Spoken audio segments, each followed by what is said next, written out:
2019년에 있었던 한일 무역 분쟁 다들 기억하실 겁니다. 이 사건이 많은 걸 바꿔놓았는데요. 근데 이 사건이 공급망에 대해 우리에게 남긴 진짜 교훈은 아마 여러분이 생각했던 것과는 좀 다를 겁니다. 지금부터 그 놀라운 이야기를 한번 파헤쳐 보겠습니다. 자, 이 숫자로 한번 시작해 볼까요? 마이너스 238억 달러? 이게 뭐냐면요. 한국이 일본을 상대로 오랫동안 기록해온 연평균 무역 적자입니다. 근데 이건 단순히 돈이 오고 가는 것, 그 이상의 의미를 담고 있어요. 이게 그냥 평범한 무역 관계가 아니라는 거죠.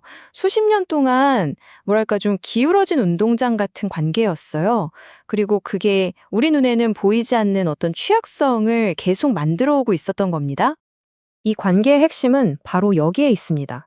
한일 간 교역액 10달러 중에서 약 6달러가 중간재라고 하는데요. 이게 뭐냐면 완제품을 만들기 위해 꼭 필요한 핵심 부품이나 소재 같은 것들이죠.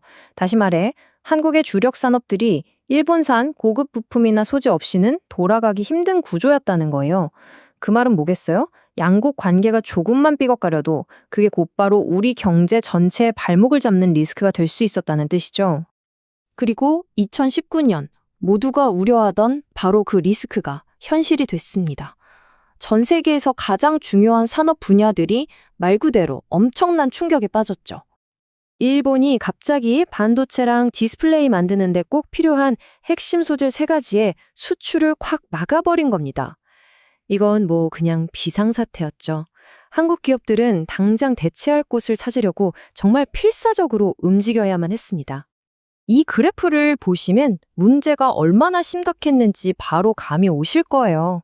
포토레지스트, 플루오린, 폴리이미드 이런 생소한 이름의 소재들은 일본 의존도가 무려 90%가 넘었어요. 거의 일본이 독점하고 있었던 거죠. 이건 그냥 구하기 어렵다 수준이 아니라 말 그대로 대체가 불가능하다는 이야기였습니다. 자, 그런데 이런 엄청난 위기가 오히려 새로운 관점을 제시하는 계기가 됐습니다. 연구자들이 단순히 얼마나 사고파나 이걸 넘어서 이 공급망의 본질, 이 도대체 뭘까 더 깊게 파고들기 시작한 거죠. 그러면서 아주 강력한 새로운 개념이 등장합니다. 바로 양자간 가치사슬, BVC라는 건데요. 쉽게 말해서 그냥 전체 무역 데이터만 보는 게 아니라 현미경으로 들여다보듯이 딱 한국과 일본 이 두 나라가 물건 하나를 만들기 위해 얼마나 또 어떻게 얽혀 있는지를 분석하는 거예요. 진짜 문제는 바로 그 안에 숨어 있을 거다. 이렇게 본 거죠. 그래서 이 관계를 세 가지 유형으로 나눠봤습니다. 첫째, 전방 참여. 이건 우리가 일본의 부품을 수출하는 말하자면 나가는 일방통행이고요. 둘째, 후방 참여. 이건 반대로 우리가 일본에서 부품을 수입하는 들어오는 일방통행입니다. 그리고 마지막 세 번째가 바로 양방향 참여인데요. 이건 같은 산업 안에서 서로 부품을 주고받는 아주 복잡하게 얽힌 그물망 같은 거죠. 자, 바로 이 지점부터 이야기가 정말 흥미로워집니다. 연구진이 이 세 가지 다른 관계가 실제 기업들의 성과, 그러니까 기업 가치에 어떤 영향을 미쳤는지 데이터를 돌려봤는데요. 와, 그 결과가 정말 모두의 예상을 완전히 뒤집어 버렸습니다. 여러분이라면 어떻게 생각하세요? 어떤 관계가 기업에 더 이득이었을까요? 상식적으로는 단순한 게 더 안전하지 않을까요? 의존도가 낮아야 리스크도 적을 테니까요.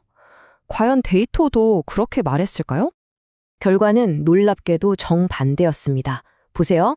한쪽으로만 의존하는, 그러니까 받기만 하거나 주기만 하는 단순한 관계에 있던 기업들은 오히려 가치가 떨어졌어요. 그런데 서로가 서로에게 부품을 사고 파는 이 복잡한 그물망, 즉 양방향 관계에 있던 기업들은 오히려 위기 속에서 가치가 더 올라갔다는 겁니다. 정말 의외의 결과죠? 실제 연구 결과를 봐도 그래요. 수출 규제가 전반적으로는 분명 나쁜 영향을 미쳤지만 양방향으로 복잡하게 얽혀있던 관계는 오히려 기업의 실질적인 부가가치에 긍정적인 효과를 보였다는 겁니다. 핵심은 이거예요. 깨지기 쉬운 외줄이 아니라 양쪽이 서로를 단단히 붙잡고 있는 복잡한 그물망이 훨씬 더 강하고 더 많은 가치를 만들어낸다는 거죠. 이 발견 하나가 모든 걸 바꿔놨습니다. 기존의 질문이 어떻게 하면 이 위험한 관계를 끊어낼까였다면 이제는 어떻게 하면 더 현명하게, 더 단단하게 얽힐 수 있을까로 논의의 판이 완전히 바뀐 겁니다. 그래서 나온 정책 제언들도 방향이 완전히 달라요. 무작정 관계를 끊는 게 아니라 오히려 더 똑똑하고 복잡한 양방향 관계를 만들라는 거죠. 특히 전자나 화학 같은 핵심 산업에서요. 같이 연구개발도 하고 서로 인증도 해주면서 신뢰를 쌓고 더 깊게 얽히라는 겁니다. 물론 위험 분산을 위해 공급망을 다변화하는 것도 중요하지만 동시에 핵심 파트너와는 전략적으로 관계를 더 깊게 가져가야 한다는 거예요. 결국 이 모든 이야기가 우리에게 던지는 교훈은 단 하나입니다. 진짜 회복 탄력성, 그러니까 위기에서 버티고 다시 일어서는 힘은 스스로를 고립시키는 데서 나오는 게 아니라는 겁니다. 오히려 전략적으로 그리고 아주 복잡하게 서로에게 의지하는 데서 나온다는 거죠. 자, 여기서 마지막 질문을 던져봅니다. 점점 더 예측하기 힘들어지는 이 세상에서 어쩌면 우리를 지켜줄 궁극의 방패는 높은 벽을 쌓는 게 아니라 더 깊고 더 복잡한 다리를 놓는 것일지도 모릅니다. 여러분은 어떻게 생각하시나요?